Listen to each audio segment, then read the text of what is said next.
at trying to do this as soon as I got this all figured out. So what I'm going to do is I'm going to start recording some of my work that I'm doing to help other people who have problems with dosage calc, particularly with the dosage by weight problems, which are coming up in the next unit.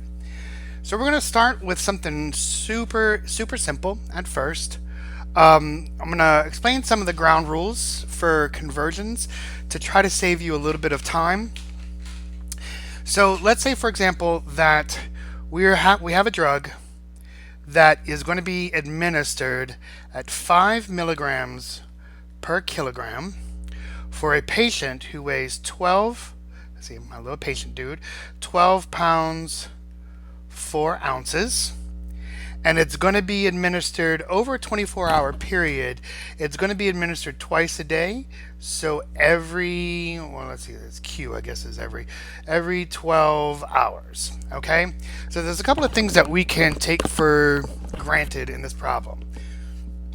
Number one, we already know that we're going to have to convert kilograms to pounds, but we have a weird pound situation going on here.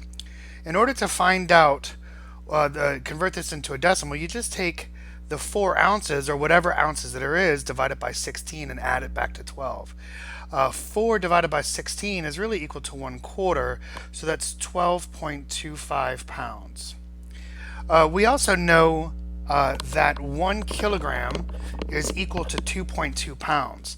So you can do it like this to do this as a dosage or mass per pounds, but in truth, it's really probably just easier to skip all of this and just write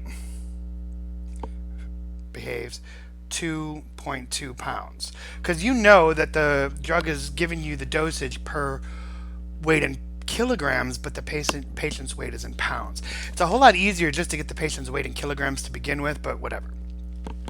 So we're going to say 5 milligrams over 2.2 pounds. The patient weighs 12.25 pounds, and it has to happen every 12 hours.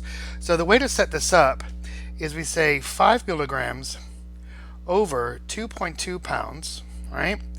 We say 12.25 pounds for the patient.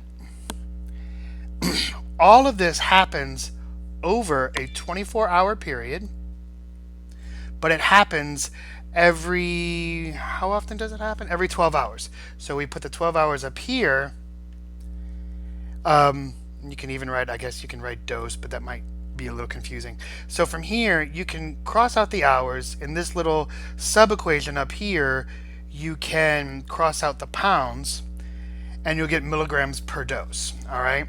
So what you do here is you say, the equation then becomes 5 times 12.25 over 2.2, and then you multiply that by 12 over 24, which is really 1/2, and you'll get, I just had this done, 5 times 12.25 over 2.2 divided by 2, you get 13.92 milligrams. The equal is 13.92 milligrams per dose. But they want it rounded to the tenths, so it winds up being 13.9 milligrams.